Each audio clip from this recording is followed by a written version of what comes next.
Hello bull trackers, welcome to another episode of market चर्चा। दोस्तों, आज टाटा मोटर्स में हमें शानदार रैली देखने को मिली। एक टाइम पे ये स्टॉक 6% से ज़्यादा अप था और स्टॉक मार्केट खोलते ही स्टॉक में हमें रैली जो है अच्छी खासी देखने को मिली, लेकिन अंत होते होते थोड़ा सा नीचे 5% से ऊपर की क्लोजिंग हुई। और इस रैली की वजह क्या थी? क्योंकि JLR की अच्छे सेल्स के फिगर आए थे। तो ये कितनी अच्छी न्यूज़ है, इसके बारे में हम बात करेंगे और साथ में हम एक कंपैरिजन करेंगे टाटा मोटर्स और मारुति के रिटर्न्स में। यानी कि अगर आप टाटा मोटर्स में अलग अलग इंटरवल पे इन्वेस्ट करते तो आपको कितना रिटर्न मिलता और मारुति में करते तो कितना रिटर्न मिलता। और आज इस वीडियो में मैं कोई अपना व्यू नहीं शेयर करूंगा कि ये अच्छा स्टॉक है या ये अच्छा स्टॉक है। मैं सिर्फ डेटा आपके साथ प्रेजेंट करूंगा और आप जज करिए और आप डिसाइड करिए कि कौन सा स्टॉक अच्छा है। अगर इनमें से कोई अच्छा है तो कौन सा स्टॉक अच्छा है और क्या इस लेवल पर हमें इसमें इन्वेस्ट करना चाहिए। वीडियो को आगे बढ़ाने से पहले मैं आपके साथ शेयर करना चाहता हूं कि इस स्टॉक को हम तब से ट्रैक कर रहे हैं जब ये स्टॉक 100 रुपीज़ के नीचे ट्रेड हो रहा था और सारी दुनिया इस स्टॉक पे थूक रही थी। और मैंने आपके साथ ये शेयर किया था करीब जब 80 रुपीज़ के आसपास चल रहा था कि ये स्टॉक जो है बॉटमिंग आउट प्रोसेस कर रहा है और जल्दी ही ऐसा लगता है कि इसका बॉटम बन जाएगा। और 65 रुपीज़ पर इसने बॉटम बनाया। इसके बाद जब कोरोना का क्रैश हुआ, उसके बाद प्राइजेस स्टेबलाइज हुए, मार्केट स्टेबलाइज हुआ, तो करीब सितंबर, if I remember the date, 11 सितंबर को इस स्टॉक को हमने अपने पहले पोर्टफोलियो में ऐड किया था 140 रुपीज़ पर। और उसके बाद हमने इसे मार्च में करीब 325 रुपीज़ के आसपास पार्शियल एग्जिट जो है करने का हमने डिस्कस किया था। और उसके कुछ दिनों के बाद हमने फुल्ली इस स्टॉक को जो है एग्जिट करने की बात की थी। तो ये मैं सिर्फ आपको इसलिए नहीं बता रहा हूँ कि मैं अपनी तारीफ करना चाहता हूँ।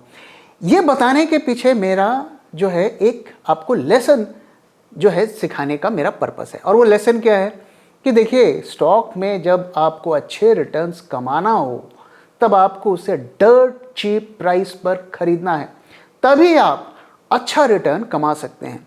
अदरवाइज आप थोड़ा ऊपर थोड़ा नीचे और कुल मिलाकर नील बटा सन्नाटा, यही होता है मार्केट में। तो अगर आपको स्टॉक को बहुत डर्ट चीप प्राइस पे खरीदेंगे तभी एक शानदार रिटर्न आप कमा पाएंगे। और देखिए, जिस तरीके से टाटा मोटर्स में अगर जो हमारे पुराने व्यूअर्स हैं उन्होंने ज़रूर इसका फ़ायदा उठाया होगा, कुछ ही महीने में प्राइजेस जो है डबल हो गए। तो स्टॉक डर्ट चीप कब होता है उसका एक साइन, बहुत से तरीके हैं डर्ट चीप प्राइस को पता करने के, लेकिन एक जो फैक्टर होता है वो ये होता है कि जब उस स्टॉक के ऊपर जो है ज़्यादातर रिटेल और रॉबिनहुड का कॉन्फिडेंस नहीं होता है। क्योंकि जब रिटेल रॉबिनहुड का किसी स्टॉक पे कॉन्फिडेंस होता है वो तभी आता है जब वो स्टॉक में अच्छी खासी रैली हो चुकी होती है। जब वो तेजी के साथ गिर रहा होता है तो उनका उस स्टॉक को बिल्कुल भी हाथ लगाने का मूड नहीं होता और तभी स्टॉक में अच्छी वैल्यू मिलती है। तो ये क्राइटेरिया मैं यूज़ करता हूँ, लेकिन इसके अलावा और भी बहुत सारे क्राइटेरिया होते हैं। तो आइए वीडियो पे चलते हैं कि टाटा मोटर्स में इतनी शानदार रैली हमें आज देखने को क्यों मिली। तो उसकी वजह थी, जैसा कि मैंने बताया, कि JLR के उन्होंने काफ़ी अच्छे फिगर्स पोस्ट किए हैं और जो उनका सेल्स का जो वॉल्यूम था, जितनी कार्स उन्होंने बेची, वो उन्होंने इस साल के टारगेट्स को मीट कर लिया है। इनफैक्ट उससे थोड़ा ज़्यादा कर लिया है, 4% ज़्यादा कर लिया है। ये न्यूज़ अच्छी क्यों थी? अच्छी इसलिए थी क्योंकि जो पिछला 6 महीना था वो काफ़ी ज़्यादा बुरा रहा और उनके रेवेन्यूज़, जो उनके जो सेल्स के फिगर्स थे, कार्स के, नंबर ऑफ कार्स के, वो 16% डाउन रहे। और उसके बाद पिछले क्वार्टर में उन्होंने चौके छक्के मारकर जो है अपने पूरे गाइडेंस को जो है मीट कर लिया। तो 6 महीने आपका परफॉर्मेंस खराब रहा और आखिरी क्वार्टर में स्लॉग ओवर्स में आपने चौके छक्के लगाए और अपने टारगेट्स को मीट कर लिया। इसलिए स्ट्रीट बहुत ज़्यादा एक्साइटेड हो गया। तो अगर उसके साल की शुरुआत को हम देखें तो उसमें टाटा मोटर्स को काफ़ी प्रॉब्लम्स फेस हो रही थी, सप्लाई चेन के इश्यूज हो रहे थे, पार्ट्स नहीं मिल पा रहे थे, जिसकी वजह से वो जो है उस तरीके से प्रोडक्शन नहीं कर पा रहे थे। लेकिन बाद में सिचुएशन थोड़ी संभली, जिसकी वजह से उन्होंने अपने टारगेट्स को मीट कर लिए। तो अगर आप देखें ईयरली बेसिस पर देखें तो 4% जो है उन्होंने अपने टारगेट्स को ओवरशूट किया है या आउट परफॉर्म किया है। तो ये कोई इतना बड़ा पॉजिटिव फैक्टर तो नहीं है। तो क्यों पॉजिटिव फैक्टर्स है, उसके दो वजह हैं। तो पहली चीज़ तो ये कि JLR जो है कैश फ्लो पॉजिटिव हो गया है, यानी कि अब उनके पास इस क्वार्टर के कंप्लीशन के बाद 500 मिलियन पाउंड्स का कैश फ्लो रहेगा। तो ये न्यूज़ आपको पॉजिटिव ज़रूर लग रही होगी, लेकिन इसका एक और एंगल है कि इनका जो टारगेट था, जो उन्होंने साल के शुरुआत में रखा था, वो 1 बिलियन पाउंड का रखा था, जो कि मीट नहीं हो पाया। तो आप देख रहे हैं कि पॉजिटिव्स भी हैं और नेगेटिव्स भी हैं। और इसकी वजह से क्या हुआ कि जो एक कैश फ्लो पॉजिटिव हुए हैं, डेफिनेटली ये एक पॉजिटिव ट्रिगर है। और सेल्स का भी एक पॉजिटिव फिगर है, क्योंकि इतनी कठिनाइयों के बावजूद उन्होंने अपने जो है सेल्स टारगेट को नंबर ऑफ यूनिट्स के मीट कर लिया। तो इन सब की वजह से जो है इनके जो रेवेन्यूज़ बढ़ने की उम्मीद है, 6% का इनका रेवेन्यू जो है बढ़ने वाला है, और करीब जो है 18 से 20% का इनका एबिटा बढ़ने वाला है। तो इस सब की वजह से जो है मार्केट इतना एक्साइटेड है इस स्टॉक को लेके। तो आइए थोड़ा नेगेटिव्स की भी बात कर लेते हैं। तो नेगेटिव में क्या है, तो पहली चीज़ तो जैसे कि मैंने बताया कि ये कैश फ्लो पॉजिटिव तो हो गए, लेकिन खुद का ही टारगेट मीट नहीं कर पाए। तो एक तो वहाँ पर रेड फ्लैग है। दूसरी चीज़ ये कि इनका जो ऑर्डर्स जो बुक होते हैं उसमें 7% की गिरावट आई है, तो वो आने वाले रिजल्ट्स में रिफ्लेक्ट होंगे। तीसरा ये कि अगर इनका डेट देखें तो करीब 3 बिलियन पाउंड्स का डेट है, काफ़ी ज़्यादा है। हालांकि पहले ये जो 4 बिलियन पाउंड्स का था, लेकिन जो ये कैश फ्लो पॉजिटिव हुई उसकी वजह से इनका डेट थोड़ा सा कम हो गया है। तो अभी भी 3 बिलियन पाउंड का इनका डेट है। चौथी चीज़ क्या है, सप्लाई चेन का इशू अभी भी है। हालांकि इंप्रूवमेंट होता हुआ नज़र आया है, लेकिन अभी भी जो है चिप्स की उस तरीके से अवेलेबिलिटी नहीं है, वहाँ पर भी अभी थोड़ी बहुत शॉर्टेज अभी भी बनी हुई है। और आखिरी चीज़ जो सबसे इम्पॉर्टेंट है, जैसा कि मैंने बताया 67% जो है कंपनी का सेल्स जो है यूरोप से आता है। और इस वक्त यूरोप में रिसेशन का सबसे बड़ा खतरा है, वॉर का सबसे बड़ा खतरा है। तो काफ़ी ज़्यादा डिपेंडेंसी इनकी ग्लोबल मार्केट में, इंडियन मार्केट से कुछ खास इनका आता नहीं है। और हमने पास्ट में देखा कि जब इनके सप्लाई चेन के इश्यूज आए तो किस तरीके से उनकी सेल्स जो है ड्रॉप हो गई।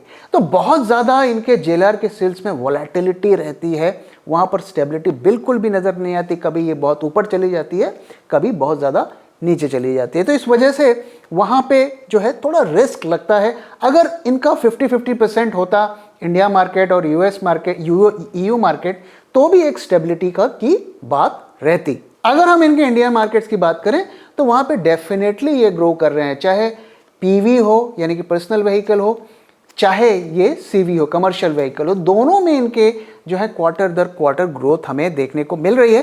लेकिन ध्यान रहे दोस्तों कि इंडियन मार्केट जो है बहुत ज़्यादा कॉम्पिटिटिव है, और हर जो कंपनी है, ऑटोमेकर है, इस मार्केट को अपने मार्केट शेयर को ग्रो कराने में लगा हुआ है। तो इंडियन मार्केट्स इनके लिए बहुत ज़्यादा कॉम्पिटिटिव है, एंड यूरोप मार्केट जो है इनका जो बेस्ट बेट है। अगर वो वहाँ पे अच्छा परफॉर्म करते हैं, अगर रिसेशन का डर ख़त्म होता है, अगर चाइना जो है अच्छा करता है, वहाँ पे सेल्स बढ़ती हैं, तो डेफिनेटली ये स्टॉक अच्छा करेगा। तो आइए दोस्तों अब हम मारुति के साथ टाटा मोटर्स को थोड़ा कंपैरिजन करते हैं।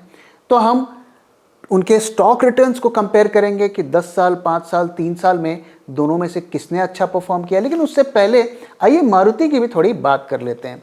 तो मारुति इंडियन मार्केट्स में थोड़ा पिछड़ता हुआ नज़र आ रहा था, लेकिन अब उन्होंने अनाउंस किया है कि वो SUV मार्केट में 25% जो है मार्केट शेयर को एक्वायर करेंगे और अपने सेल्स को डबल कर लेंगे। दोस्तों SUV मार्केट इस वक्त इंडिया का फास्टेस्ट ग्रोइंग मार्केट है, और ये 19 लाख व्हीकल्स का मार्केट है इस साल का, अगर हम आंकड़ों की बात करें। और जो टोटल जो PVs है उसमें से 43% SUV का मार्केट है, और आप देखिए 2018 में ये करीब 18 से 20% का मार्केट था। तो ये काफ़ी तेज़ी के साथ ग्रो कर रहा है, और इसीलिए मारुति ने ये अनाउंस किया है कि वो इस सेगमेंट में फोकस करेंगे और अपने सेल्स को डबल करेंगे। तो इस वक्त उनकी जो टोटल SUV की सेल्स है करीब वो 2 लाख के आसपास है, और इसे वो 5 लाख तक ले जाना चाहते हैं। तो डेफिनेटली आप देखिएगा कि इंडियन मार्केट्स में तो वो टाटा मोटर्स को काफ़ी ज़्यादा जो है एक फाइट देने वाले हैं। तो अब आइए दोस्तों टाटा मोटर्स के रिटर्न्स और मारुति के रिटर्न्स का एक कंपैरिजन करते हैं। अगर आपने आज से 10 साल पहले इन्वेस्ट किया होता या 5 साल पहले किया होता या 3 साल पहले किया होता तो आपको दोनों में कैसे रिटर्न्स मिलते। तो आइए इसको जरा देखते हैं। तो आइए पहले टाटा मोटर्स का केस लेते हैं। मान लीजिए 2013 में आपने यानी कि 10 साल पहले आपने अगर उसमें इन्वेस्ट किया होता तो आपको एनुअली 5% का रिटर्न मिलता और एब्सोल्यूट रिटर्न आपका 68% का होता।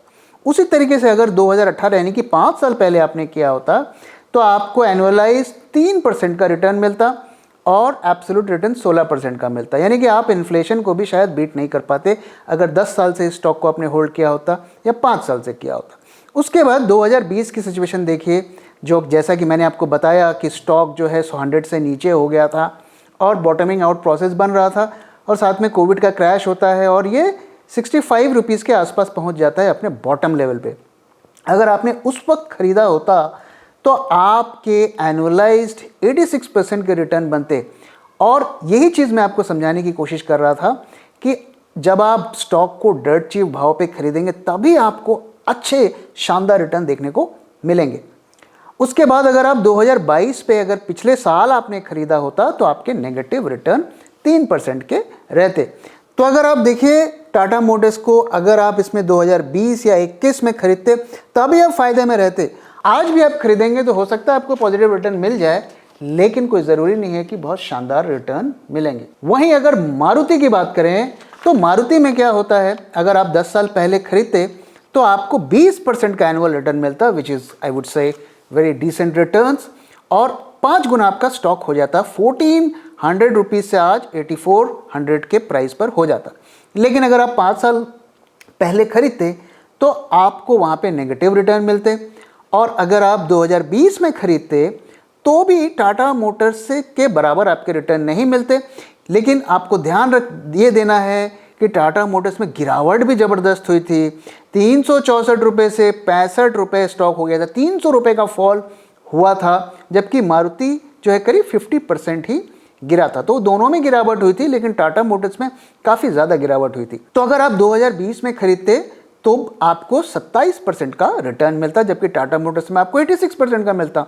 और पिछले साल भी आप खरीदते तो आपको 9% का रिटर्न मिलता, जो कि टाटा मोटर्स से ज़्यादा है। तो अगर आप इस कंपैरिजन को देखिए तो पहली चीज़ तो ये है कि देखिए ऑटो सेक्टर में बहुत ज़्यादा फ्लक्चुएशन होता हुआ दिखता है।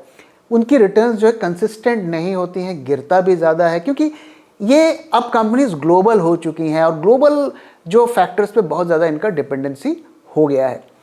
दूसरी चीज़ अगर आप ये देखिए तो रीसेंट टाइम में अगर आप देखेंगे तो Maruti is doing better than Tata Motors. हालांकि अगर आप उसे कोविड टाइम से कंपेयर करेंगे तो टाटा मोटर्स के रिटर्न अनबीटेबल हैं, लेकिन पिछले साल से अगर आप देखेंगे तो मारुति आउट परफॉर्म कर रहा है। जैसा कि मैंने आपको बताया कि डोमेस्टिक मार्केट में मारुति जो है टाटा मोटर्स से ज़्यादा ग्रो करने के एक्सपेक्टेशंस हैं। तो अगर आप मुझसे पूछेंगे तो इस प्राइस पर मैं दोनों स्टॉक को पिक नहीं करूंगा, लेकिन आपको कौन सा स्टॉक पसंद है, आपका क्या पिक है, टाटा मोटर्स या मारुति? ज़रूर अपना फीडबैक शेयर करिएगा। तो दोस्तों ये तो टाटा मोटर्स और मारुति की बात थी, लेकिन आज हम मार्केट की बात नहीं करेंगे, क्योंकि इस वक्त मार्केट जिस तरीके के लेवल पर खड़ा हुआ है तो वहाँ पर कुछ खास ट्रेडिंग की अपॉर्चुनिटीज़ नहीं है। पिछले वीडियो में मैंने आपके साथ कुछ डिटेल्स इस बारे में शेयर किया था, आप चाहें तो उसको रेफ़र कर सकते हैं। जैसा कि मैं आपको लगातार बोल रहा हूँ कि मार्केट इस वक्त जो है स्लोपिंग चैनल के अपर लेवल के आसपास है और इस लेवल पर ट्रेड करना थोड़ा ख़तरनाक होता है, क्योंकि मार्केट ऑलरेडी पिछले कई दिनों से चढ़ रहा है तो एक फॉल की संभावना हुई है, जैसे कि आज बैंक निफ्टी में हमें देखने को मिला, और गिर के वापस से रिवर्सल भी आ सकता है। तो एक यहाँ पर थोड़ा अनसर्टेनिटी वाला फैक्टर रहता है। तो आइडियली हम चाहेंगे थोड़ा सा मार्केट गिरे, जैसा कि बैंक निफ्टी गिरा है, एक आध दिन और गिरे और वापस से जब ब्रेकआउट हो तब हम पोजीशंस बनाएं। तो कल की सिचुएशन देखते हैं, मार्केट में अगर कुछ एक्साइटिंग होता है तो ज़रूर हम मार्केट की एनालिसिस लेकर आएंगे। तो दोस्तों इसी के साथ वीडियो को मैं यहाँ पे ख़त्म कर रहा हूँ। Thank you very much for watching and thank you for your time.